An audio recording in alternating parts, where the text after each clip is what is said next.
La idea de una autoridad imperial en Occidente se mantenía viva, aunque solo fuera porque el emperador de Oriente, de Bizancio, conservaba oficialmente sus pretensiones a ambos imperios.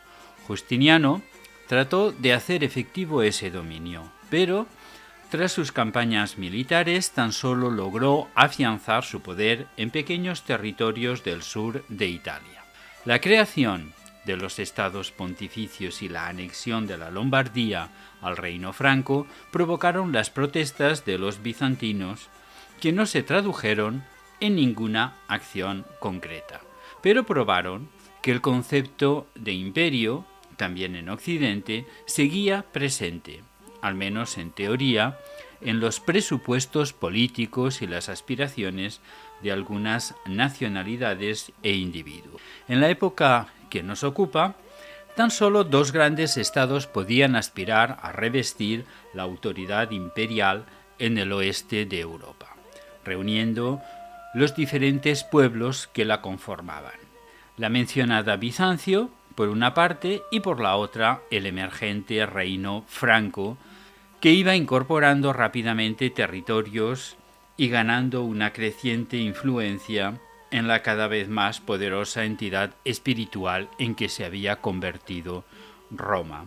Ahora bien, mientras Bizancio se convertía en el terreno de cultivo de numerosas herejías, enemistándose así constantemente con el Papa y agrupándose cada vez más decididamente en torno al patriarca de Constantinopla, el reino franco se erigía como el instrumento militar de la cristianización de Occidente, así como la espada defensora de la Santa Sede contra sus enemigos o agresores puntuales. De este modo, llegados a finales del siglo VIII, el trono bizantino atravesaba una situación de extrema volatilidad política, al tiempo que el propio Papa, a la sazón León III, era víctima de numerosas sublevaciones en sus estados, agravándose su situación hasta que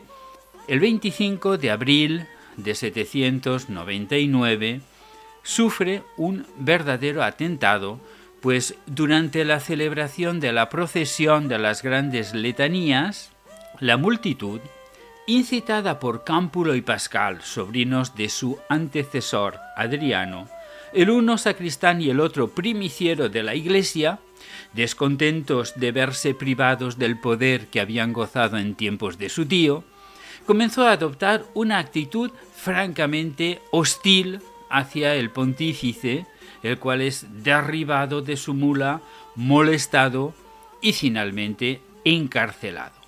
Si bien pocos días después interviene el duque franco Virigiso de Spoleto, quien lo libera y lo confía a unos missi dominici. Dadas las circunstancias, el pontífice, no solamente a León III, sino también sus predecesores y sucesores, con el fin de asegurar la protección del dominio temporal de la Iglesia, no podía sino volverse hacia los monarcas francos para recabar su apoyo y protección.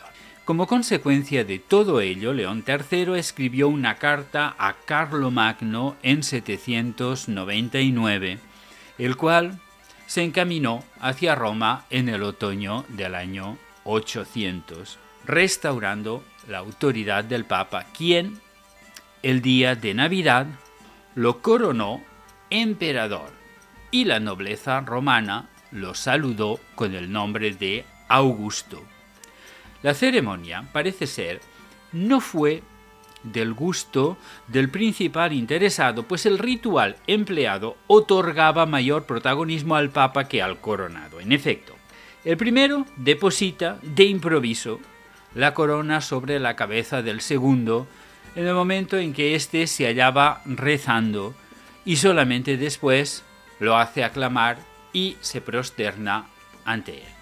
Una manera de proceder que significa que es el Papa quien hace al emperador.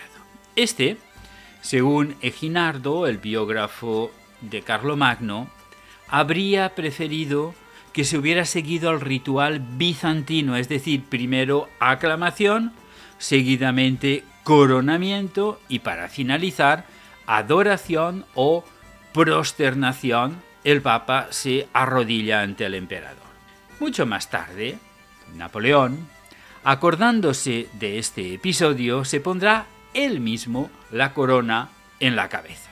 Como era de esperar, ante tal nombramiento, Bizancio protestó.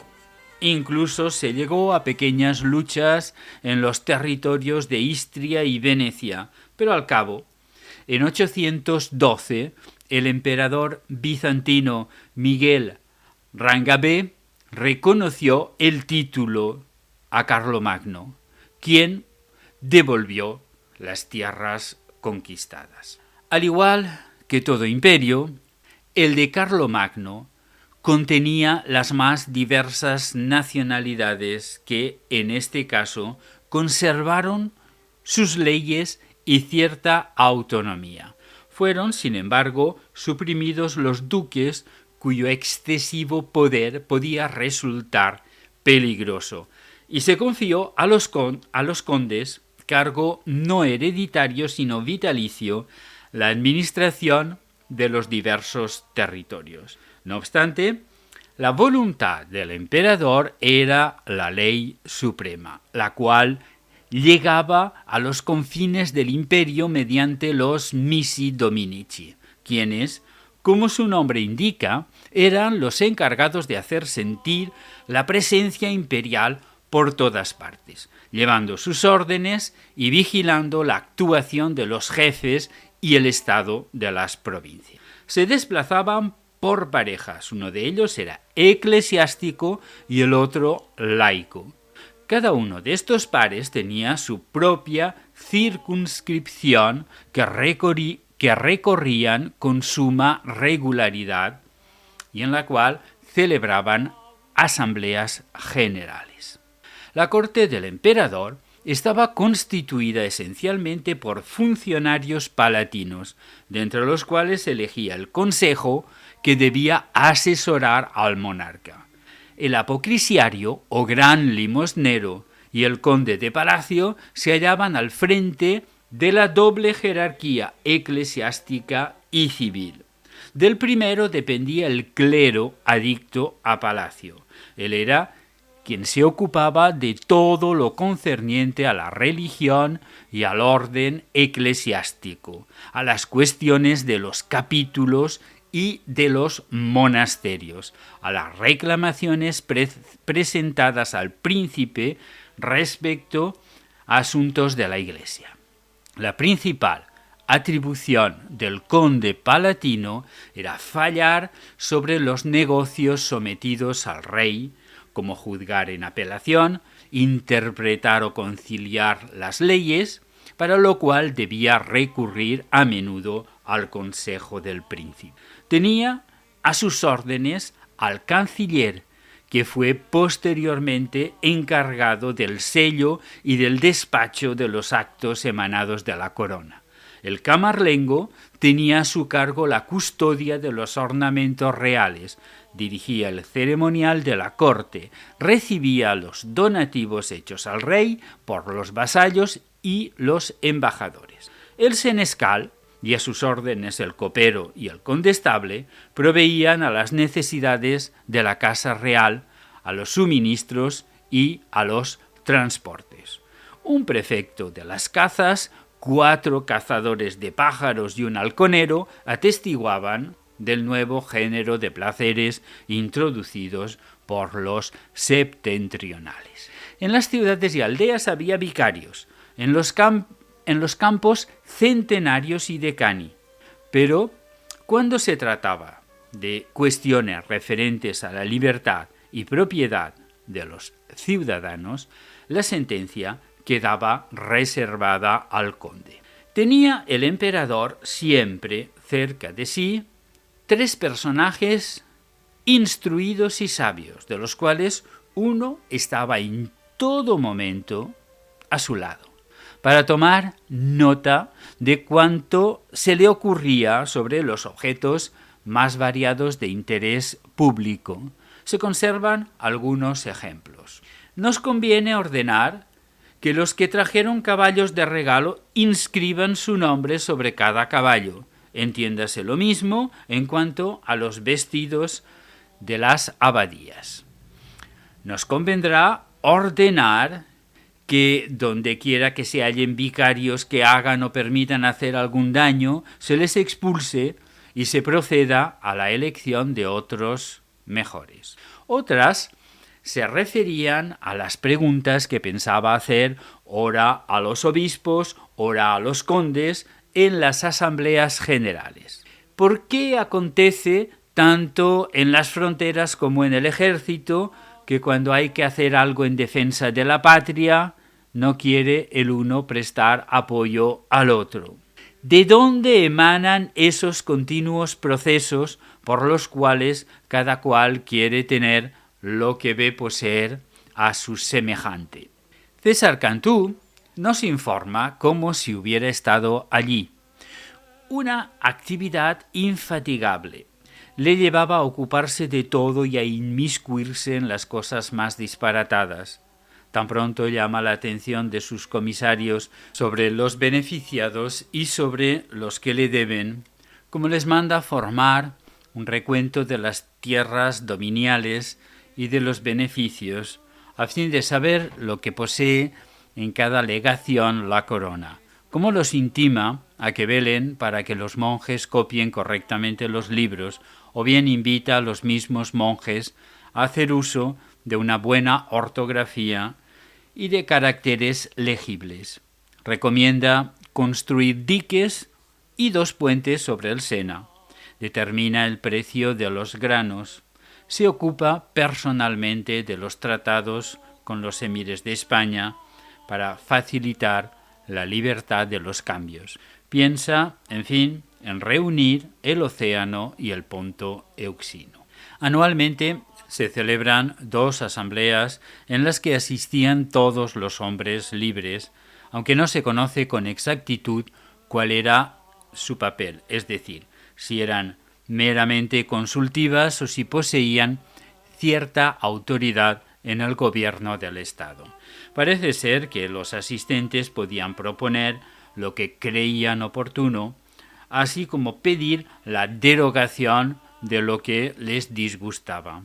Ahora bien, como ya se ha dicho, la voluntad del emperador no se discutía, pero sea como fuere, servían en todo caso para poner en contacto al mandatario con sus vasallos, quien las utilizaba para informarse del verdadero estado de las cosas, transmitir sus órdenes y comprometer a los señores a sostener leyes emanadas de ellos mismos, al menos en apariencia. La legislación tenía su fundamento esencialmente en las antiguas costumbres germánicas, que estaban siendo codificadas. Carlomagno mandó codificar las de los sajones, turingios y frisones. Sin embargo, la naturaleza de la magna institución imperial reclamaba una legislación propia, la cual surgió de las asambleas y tomó el nombre de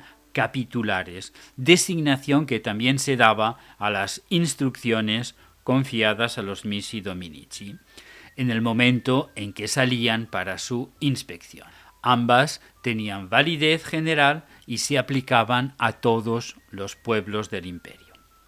El emperador recompensaba los servicios recibidos entregando tierras en usufructo, donación que recibía el nombre de beneficio porque solía llevar aparejada la exención de impuestos.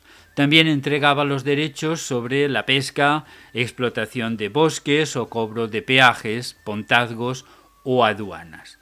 Estas dotaciones fueron vitalicias en principio, aunque tendieron a convertirse en hereditarias.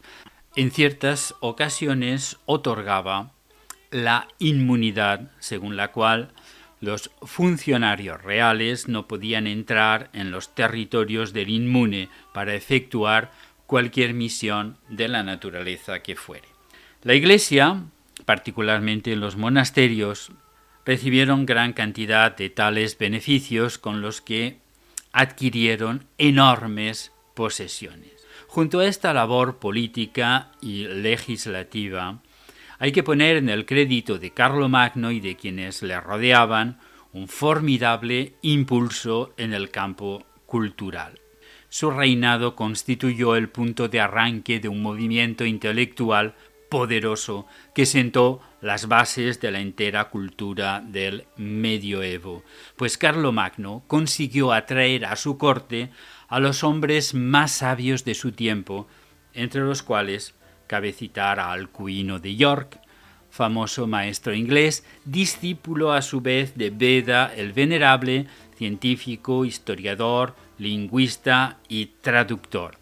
Al historiador Paulo Diácono, autor de una historia de los lombardos, Pedro de Pisa, gramático, Teodolfo, obispo de Orleans y muchos más.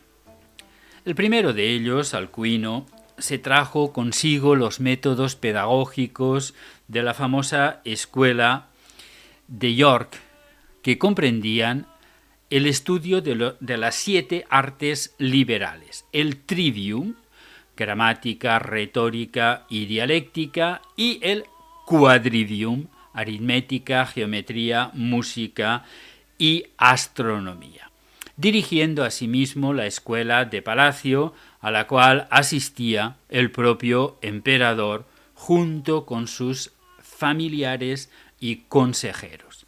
De esta escuela salieron importantes discípulos como Eginardo, quien escribió la vida del emperador, Rábano Mauro, obispo de Maguncia y abad de Fulda, gran difusor de la cultura entre los germanos, y Amalrico, que sucedió a Alcuino en la escuela palatina.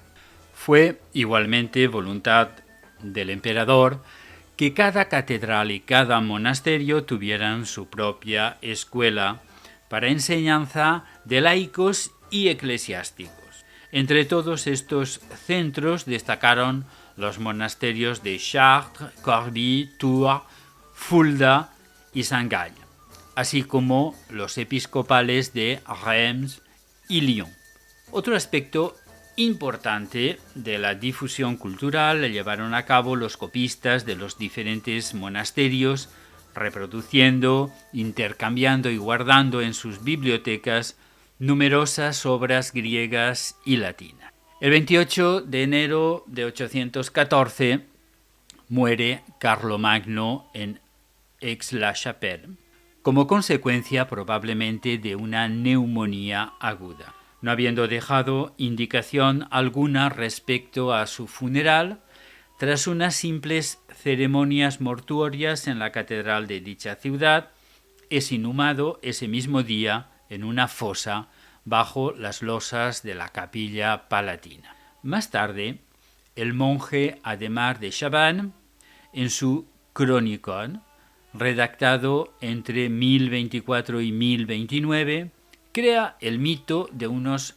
funerales mucho más fastuosos, el de un Otón III encontrando una sepultura abovedada en la cual el emperador de la barba florida se halla sentado sobre un trono de oro, revestido de las insignias imperiales, ceñida al cinto una espada de oro, sosteniendo en sus manos un evangeliario también de oro y en la cabeza una diadema con un trozo de la verdadera cruz. En 1166, Federico Barbarroja, tras haber obtenido la canonización de Carlomagno, manda abrir la tumba con objeto de depositar los restos en un sarcófago de mármol denominado sarcófago de Proserpina. Finalmente, el 27 de julio de 1215, Federico II traslada nuevamente los restos a una urna de oro y plata. Según la leyenda, con ocasión de esta nueva exhumación, fue encontrado, colgando del cuello de Carlomagno, el talismán que, parece ser, llevaba siempre consigo.